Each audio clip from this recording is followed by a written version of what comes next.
Well, Karren Brady joins me now. Karren, we've got two women in the final. Absolutely. Excellent. Two very different. Yes. Very different women, with different strengths, I guess. It's quite hard to tell who's going to do it. Yeah, I couldn't agree more. And very different businesses. Yes. One in executive recruitment, the other in a sort of a baker who can't bake, yes, who wants to set up 2,000, 5,000 shops. I don't know how many, but a lot. An awful lot. Incredible. But it's really interesting to me that we're obviously, this is the 15th series, and there have been 8 women, including, obviously, the woman who wins tonight. Yes. Are the contestants, do you think, generally, you know, as you said, series 15, are they getting dafter? Are they getting more deluded? Because some of them, I mean, you really, when the things they come out with are hilarious. I mean, it's great telly. It's fantastic. But I think, seriously? I love when you put on that face, it's going, really? I know. And you see a lot of eye rolls and heads in the hands. And that's because, I mean, the great thing about this show and why it still rates so well and people love it is there's no setup, there's no retakes, there's no script. What happens, happens. And what the candidates say is what they say. Yes. And obviously it's interesting because we have people from all different types of backgrounds. Entrepreneurs, people that have never worked before, people that have been made redundant, people that have an idea, people that don't have an idea.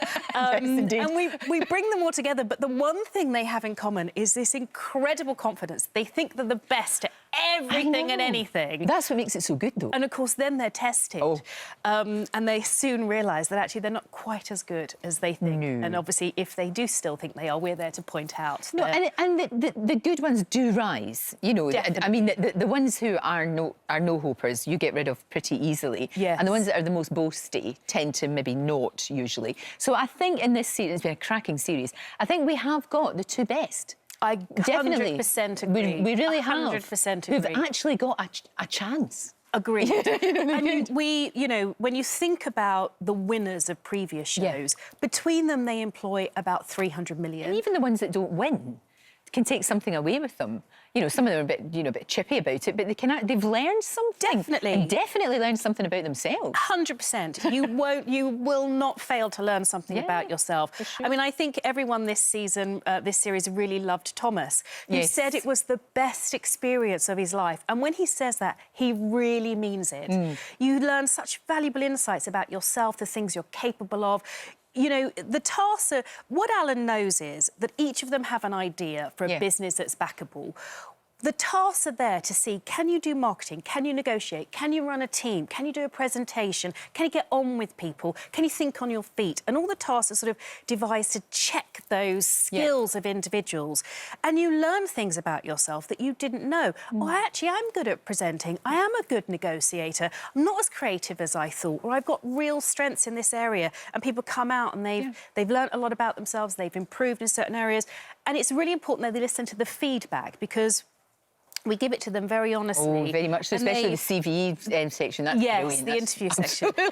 They absorb it and they go, yeah, actually, I can improve certain things. I can, you know, just tweak certain aspects of my business and so on. It makes sense. What I like about you and what you've always done throughout your career is you've never, ever pulled the ladder up.